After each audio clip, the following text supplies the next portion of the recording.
The first drop did not look red.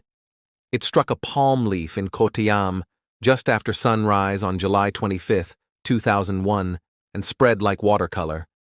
Then the next drop fell, and the next, and by the time the school bell rang and bus horns threaded through the lanes, the rain had turned the courtyard basins the color of diluted blood. Women lifted copper pots to the sky and watched the stream run scarlet down the spouts. Children stuck out their hands and pulled them back, unsure if they'd touched paint. By noon, the shallow steps of houses were freckled, and every drain carried a faintly crimson thread. Kerala in late July lives under the monsoon. Rain is not news. But this was. It fell hard for minutes, then stopped, then returned in bursts. Neighbors gathered with bowls and jars, letting the water settle. At the bottom of each vessel lay a fine brick-red silt. Some thought of rusted pipes, but the color came from the sky, from clouds that looked ordinary and low. A few hours before the first reports, residents in the pre-dawn quiet had heard a single sharp boom, the kind that makes birds lift from the trees. People looked up, saw nothing unusual, and went back to their kitchens. When the basins turned red, the memory of that sound came back with weight. By the second day, the phones at the district offices would not stop. Calls came from Iduki's hill towns and rubber estates, then from Pathanamthitta, then from farther north. Police logged times and intersections. Meteorology officers contacted the Center for Earth Science Studies in Thiruvananthapuram. The monsoon chart on the wall, thick with isobars, offered no reason for scarlet showers in scattered pockets. Journalists stepped off buses with cameras wrapped in plastic and filmed puddles that looked like watered wine. The reporters asked the same questions at every doorstep. Does it stain? Does it smell? Does it burn? The answers were practical. It stained cloth if you left it to dry. It smelled like wet earth. It did not burn. Couriers carried sealed samples to the state laboratories. On stainless benches, technicians spun the water in centrifuges and lifted the pellets onto slides. Under the microscope, the red was no dye at all, but a crowd of ovoid specks, orange to brick, each wrapped in a tough outer coat. Plant biologists at the Tropical Botanical Garden and Research Institute recognized the tint. In the hills, the trunks of trees sometimes wore a thin red film after weeks of humidity. They suspected spores, wind-borne particles shed by a common green alga called Trentipolia that grows on bark and rocks and carries a carotenoid pigment strong enough to turn wash water rusty. The conclusion was careful, not dramatic, and careful takes time. Outside, the phenomenon surged. Through August and into September, the red rain returned in fits. One lane soaked while a lane over stayed gray, one village stained while the next remained untouched. In some places it fell yellow or tea-brown, each time with a sediment that drifted to the bottom of basins.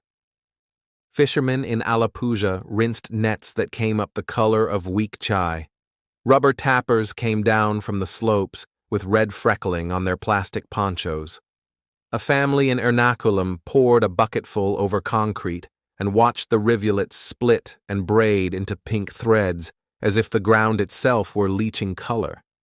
Amid the rush, a different analysis began to circulate. Two physicists in Kochi, struck by the pre-dawn boom and the way the particles resisted common stains, wondered if they were looking at something more than a monsoon oddity. They collected their own rain, wrote of cells that did not readily yield DNA signals, and speculated, cautiously at first, then in bolder terms, that the particles might be hardy enough to survive intense heat. If they were cells without DNA, what were they? If they did not burn, where had they come from? The questions leapt faster than the answers. A few newspapers adopted a word that did not belong to agriculture or weather at all: extraterrestrial. It made a compelling story, and stories have momentum. Taxi drivers told each other about a meteor that might have exploded over the Western Ghats, seeding the Monsoon with microscopic passengers. Children kept jars of red water the way other children keep marbles. Television crews asked residents to pour their samples on camera and filmed the stream-staining steps. The mystery was never a single sheet of rain, but dozens of local events, minutes at a time, stitched together across districts by rumor and by the fact that each left behind the same sediment, the same faint blush in the grout of stairwells. Inside the labs, the work narrowed to method.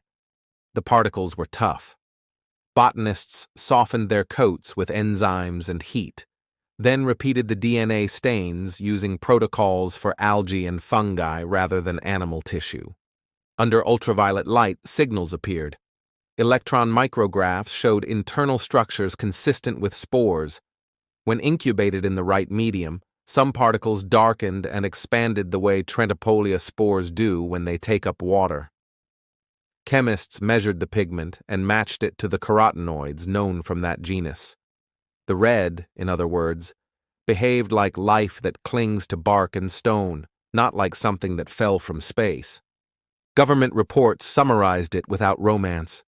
The color, they said, was due to dense loads of airborne algal spores swept into clouds and wrung out by rain. The pre-dawn boom so many remembered likely came from ordinary atmospheric causes. No physical evidence of a meteor fall or airburst was found. The water itself was otherwise unremarkable, slightly acidic, like many monsoon showers, and not harmful. Residents were advised to treat it as they would any surface runoff. A curiosity, not a curse. In the places where it fell, the marks lingered, a faint russet in the grout of a step, a line of blush where a wall met the floor. People adjusted to the idea that a sky can carry living dust. If a squall came dark and sudden, someone would still say, half joking, "Check the color."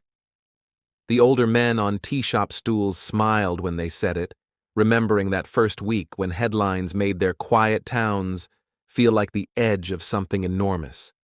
The physicists who had ventured the larger claim continued to publish and argue their case. Science is a long conversation, and dissent does not vanish because a memo files a conclusion. But in Kerala's homes, the jars cleared above their red seams, and daily life reclaimed its usual scale. But the ground truth remained the same as the memory of anyone who watched the basins settle. The rain returned, then faded with the season. The samples in glass cleared above their red seams, and life slipped back into its lanes. A shopkeeper in Changanassery kept one of the original bottles high on a shelf behind tobacco packets, a little museum over his register. When asked, he would take it down and hold it to the light. The silt would swirl like rust, then fall. He would say that scientists came, took their own samples, and told him it was spores, and he believed them. He would also say that on that first morning, the rain looked like something from a story he did not usually tell himself, and that for a day his town felt as if it were the setting of a much larger map. Not everything strange requires the stars to explain it. Sometimes a mystery is built from familiar parts meeting in unfamiliar ways. A hillside furred with algae, a wind that gathers spores into a cloud, a monsoon cell that squeezes the sky and sends the forest back to earth as dye. The lesson of Kerala's red rain is not that something alien visited, but that ordinary nature, stacked in the right order, can still stop people in their tracks and make them listen to the weather as if it were speaking directly to them. Thank you for listening to The Lantern's Tale. Subscribe for more true stories, if you dare.